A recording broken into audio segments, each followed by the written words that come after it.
Estoy seguro de que si eres fanático de los deportes de contacto, has visto este tipo de imágenes, en el que podemos ver la abismal diferencia entre los pagos que suelen recibir los boxeadores más famosos en contra de lo que reciben las estrellas más grandes de las artes marciales mixtas. Y seguramente también se habrán preguntado, ¿por qué? Quiero decir, por ejemplo, yo soy muy fanático del boxeo. Sin embargo, reconozco que un artista marcial mixto es 1000 veces más completo y tiene que poseer una mayor cantidad de entrenamientos, habilidades, etc.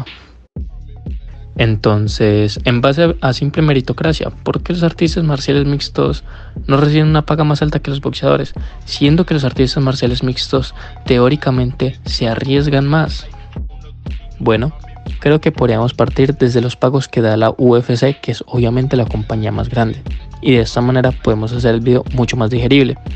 Y es que hay que empezar dándole un punto a favor a la UFC, pues es el sueldo base que reciben los luchadores debutantes dentro de la compañía. Es en teoría más grande que el que reciben muchos boxeadores en su debut. Esto sin tomar en cuenta los bonos que puede otorgar la UFC en rendimiento.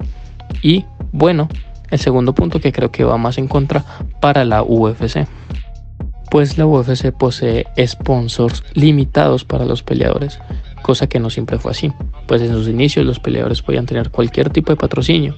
Por ejemplo, Jon Jones llegó a tener patrocinio con Nike y Anderson Silva con Burger King. Obviamente empresas gigantes, lo que le iban a permitir a estos peleadores claramente un sueldo más alto. Y esto cambió gracias a ese famoso contrato que la UFC tuvo con Reebok, haciéndola la única marca que pudiese patrocinar el equipamiento de los peleadores. Aunque esto se fue extendiendo con los años con otros contratos con otras marcas, las que son, por ejemplo, Crypto, Venom y Monster, que serían los que le darían el respectivo bonus a los peleadores, bonos de por ejemplo $5,000. Y también hay más sponsors en la UFC, pero que sean reflejados en el octágono, es decir, esa publicidad se hace en la jaula, no con los peleadores, y los logos aparecen, como digo, en la jaula y no inciden directamente en el pago de los peleadores, obviamente. Mientras que en el boxeo esto no es así estrictamente, pues en general podemos ver en los shorts de los boxeadores patrocinadores casi a elección de los púgiles, que cabe recalcar estamos hablando de las estrellas del deporte, y que estos peleadores se pueden mover en diferentes promotoras y pueden poseer diferentes cinturones de diversas categorías de peso, mientras que los peleadores de UFC solo poseen los patrocinios dentro del octágono que les proporciona la UFC y solo hay un cinturón por división dentro de la compañía, mientras que como vemos en el boxeo vemos múltiples cinturones, múltiples campeones que por ende poseen múltiples sueldos por ser campeones, es decir, sueldos que son más altos que los de un peleador promedio, en los que también hay cinturones interinos, los oficiales, los honorarios, etc. Y esto crea un ambiente competitivo, pues podríamos decir que en el boxeo se trata más fácilmente de un libre mercado.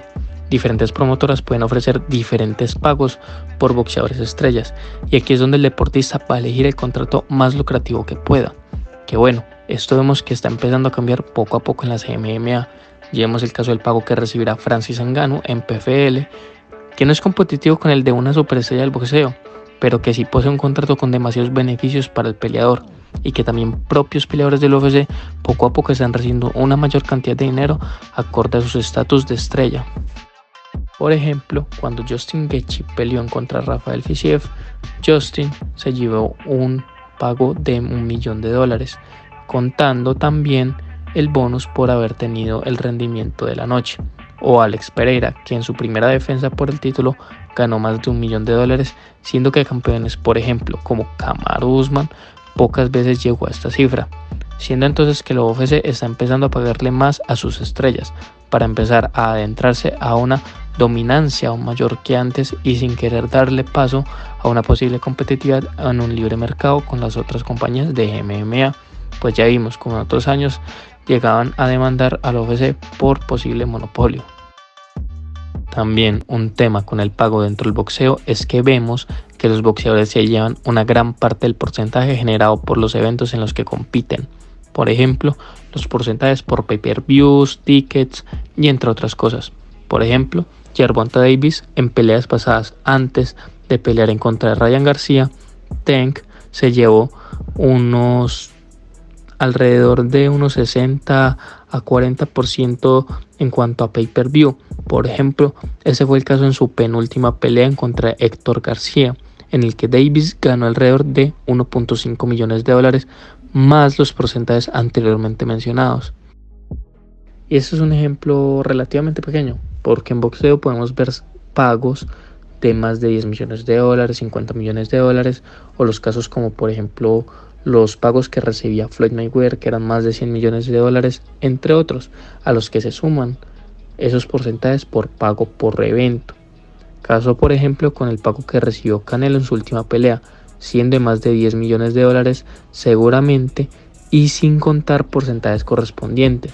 Mientras que por ejemplo la superestrella Conor McGregor generó en su última pelea alrededor de 3 millones de dólares, pero sin ningún tipo de ganancias por pay-per-views, siendo que generó 1.8 millones de pay-per-views. Y podríamos también decir que sucede gracias al cómo se promocionan ambos deportes.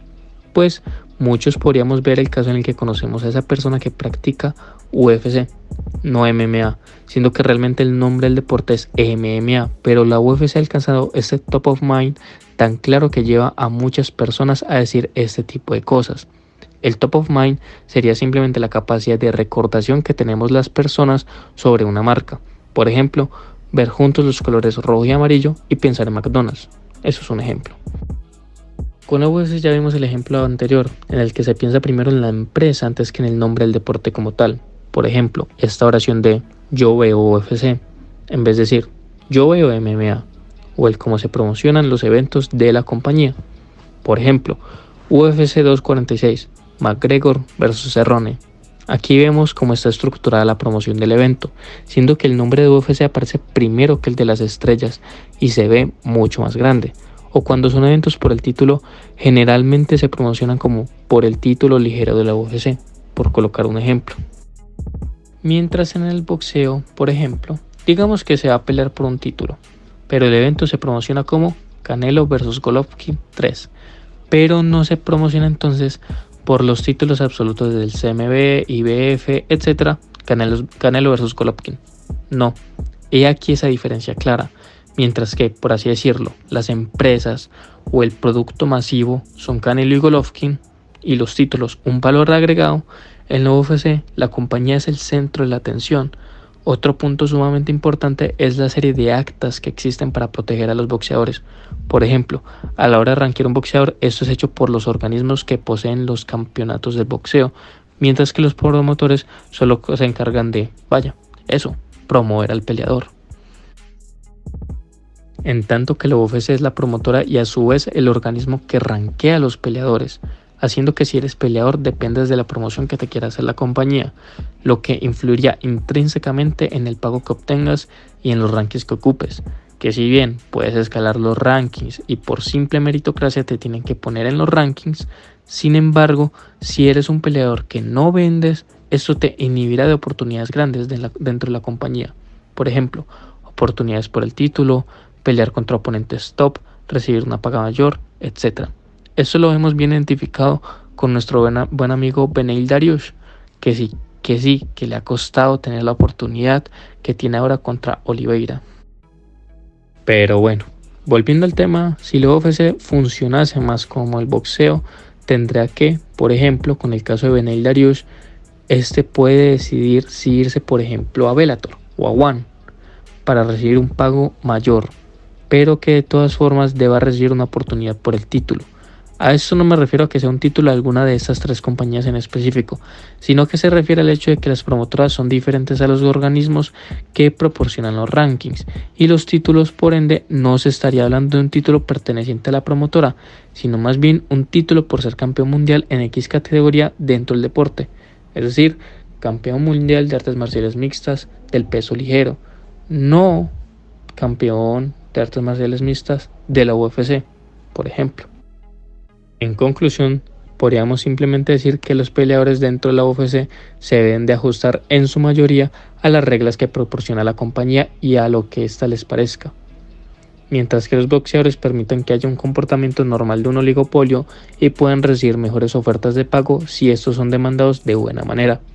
Con esto me despido, espero que les haya gustado el video me encantaría que se suscribieran para poder traer más contenido. Y bueno, eso sería todo. Chao, gente.